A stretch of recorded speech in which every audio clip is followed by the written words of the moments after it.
more talk about all we need to do to maintain or to regain, rather, energy independence or true energy independence is to just pump more oil.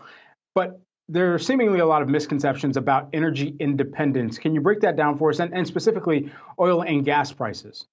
Yeah, I'm doing a lot of reporting on this right now just to clarify some of these myths, and I'll have some stories coming out in the next few days. But there's this idea that the United States is energy independent, and therefore we should not be susceptible to rises in the price of oil that raise pump prices here in the United States. And it's just not true that we are energy independent in the sense that we are not connected or we don't depend on global markets.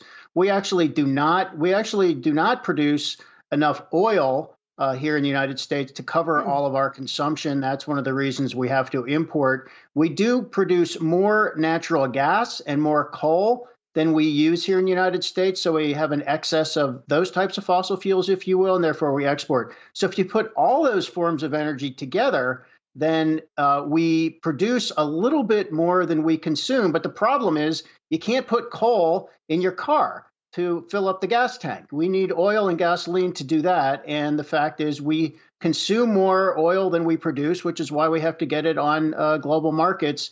And you just cannot fence off the U.S. economy and the U.S. Energy economy from what's happening in global markets. So we have to bear higher gasoline prices just like everybody else. And meanwhile, earlier today, we just heard House Speaker Nancy Pelosi join in the call for the U.S. to ban Russian oil imports. Is this support going to move the needle with whether we do see a Russian oil import ban here in the U.S. and the price increases that would come with that?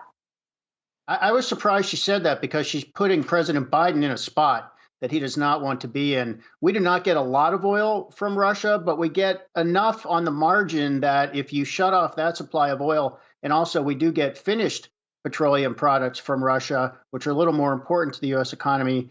If we don't get those anymore, then we have to get them from someplace else, and that's cutting off a source of supply. Even though it's not a huge supply, it would create more upward pressure on gasoline prices at a time when this is a huge problem for President Biden. It's the main reason his approval rating is in the low 40s, almost the lowest point of his presidency. And he's trying to tell voters, look, I'm working on getting gas prices down. So Nancy Pelosi has proposed something that would actually push gas prices up. I would not expect her to put Biden in a box like that, but she has.